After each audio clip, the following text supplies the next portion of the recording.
But before I go any further, they said that they will use this opportunity to try and take away my parole.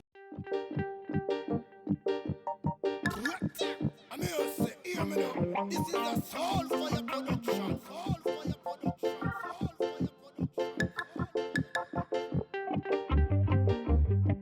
Yes, welcome to another episode of Prisoner's Voice. My name is Hensel Muir. Today's topic will be about prison. However, before I enter into that, I would like to make a statement on my last video that some concerned viewers and friends has contacted me and talked with me about. And I'd like to expound on a matter of things. Their concern is that the system will not feel pleased and satisfied with what I'm doing. Okay? They believe that I signed a secrecy act. I did not sign any secrecy act. I have done a crime and they have punished me for it. So I would like to make a comment on it, because what they are saying is that the system will not feel pleased or satisfied with what I am doing. Okay? But I intend to use my 21-year experience and story to share with you as an investment. And why? Because the system has failed me. How does the system fail me? The system failed me when I was leaving prison. They only give me $5,000 to start my life. $5,000 to put me back on my feet. That is not enough. That cannot start nobody's life. That is what I get for 21 years.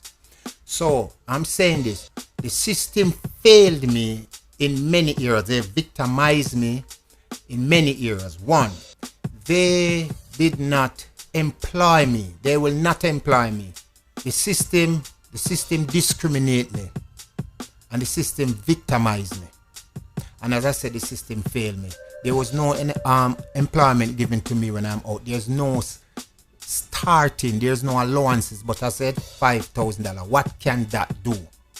Okay. Now, I am here to share my story, and I'm going to do so in the name of Jesus. A concerned friend who is a police officer called me, and he said to me in the last video I've videoed, I speak on the police force that if I was to become a police, I would be corrupt. He stated that police will be offended by it. No, that is my view. That is my concern. That is my input. And I believe so. It is not the police force's input. Okay? It is not their opinion. It is mine. And I choose to express it because it's what I feel.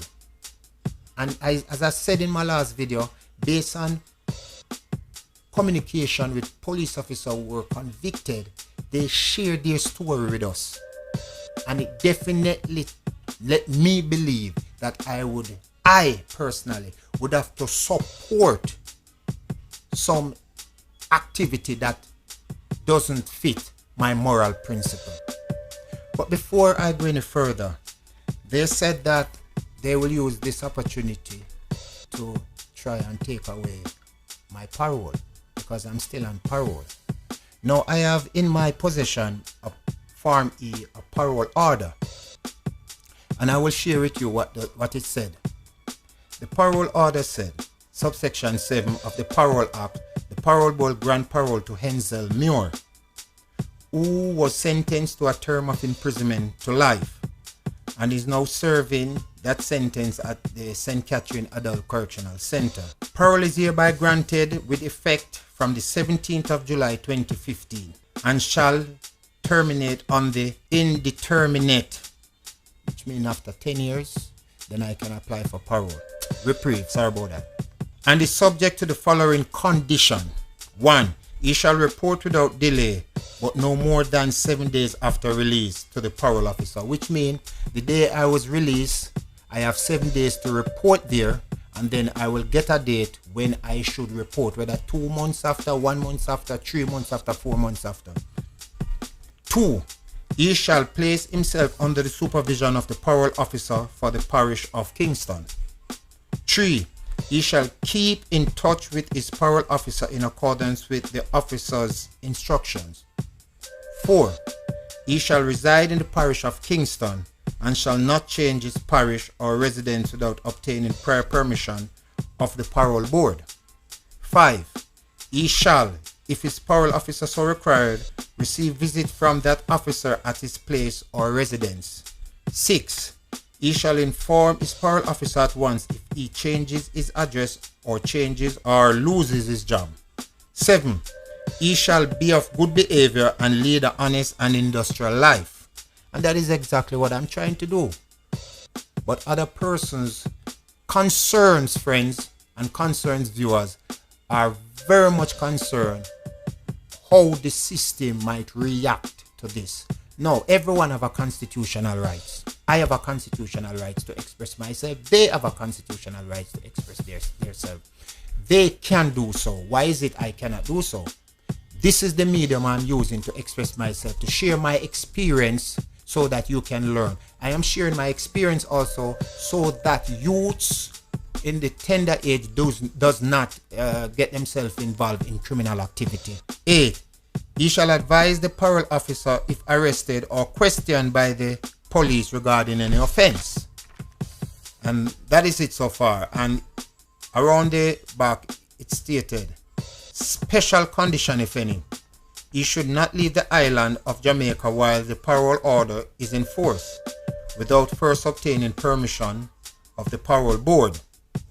Any of the above condition may be varied or revoked by the parole board. No, it did not say if I express myself or share my story, they will revoke my parole. It did not say that I shouldn't suppress my constitutional right for freedom of expression. So I don't see no reason why the parole board or the system would use the opportunity to revoke my parole. I am not doing anything illegal. I'm just sharing my story so that others can understand and learn what happens behind prison wall and what happened to me while I'm in there, and to express myself. Thank you very much for understanding, and thank you very much for your concern.